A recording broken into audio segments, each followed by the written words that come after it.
கீதா அப்பா கிட்ட நான் என்னடா சொல்றது? டேய், நான் கேட்டுக்கிட்டே இருக்கேன், இப்படி அமைதியா இருந்தா என்னடா அர்த்தம்? எத்தனை தடவைமா சொல்றது? எனக்கு தான் கல்யாணம் வேண்டாம்னு நான் சொல்லிட்டேன்ல. உனக்கு வேணா ஆசை இல்லாம இருக்கலாம், எனக்கு என் பையன் மேல அக்கறை இல்லாம இருக்குமா என்ன? என்னம்மா தெரியாத மாதிரி கேட்குற? எத்தனை நாளைக்கு தான்டா அப்படி இருக்க போற? அது இல்லைம்மா. இங்க பாருடா கண்ணு, இவ்வளவு வசதி வந்த பிறகும் பையனுக்கு கல்யாணம் பண்ணி வைக்காம நான் மட்டும் சந்தோஷமா இருக்கேன்னு 4 பேர் 4 விதமா சொல்லிக்கிறாங்க. அப்புறம் எப்படி நான் சந்தோஷமா இருக்க முடியும்? கிடைக்காத வாழ்க்கையை நினைச்சு கவலைப்படுறதை விட்டுட்டு கிடைச்ச வாழ்க்கையை ஏத்துக்கிட்டு வாழ்ந்தா வாழ்க்கை சந்தோஷமா இருக்கும்பா. அம்மா, உனக்கு எதுல சந்தோஷம் கிடைக்குதோ நான் அப்படியே நடந்துக்கிறேம்மா.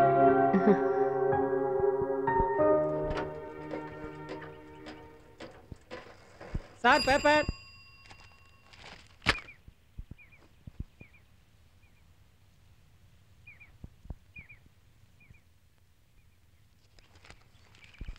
கண்ணம்மாள் விளம்பர கம்பெனி அதிபர் ருத்ராவிற்கும் பிரபல நிதி நிறுவன அதிபரின் மகள் கீதாவிற்கும் திருமணம்.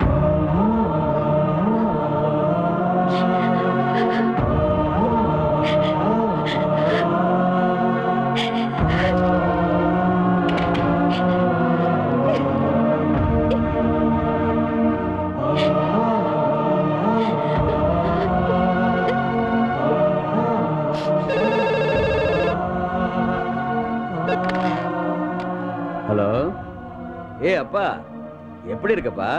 சௌக்கியமா? சிந்து, அம்மா சிந்து.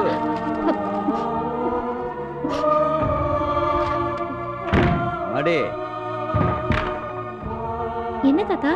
உங்க அப்பா இப்பதான் அமெரிக்காவில இருந்து போன் பண்ணான். வர வெள்ளிக்கிழமை அவன் சென்னைக்கு வரானா. நீ தான் போய் அவனை ரிசீவ் பண்ணணும். சரியாம்மா?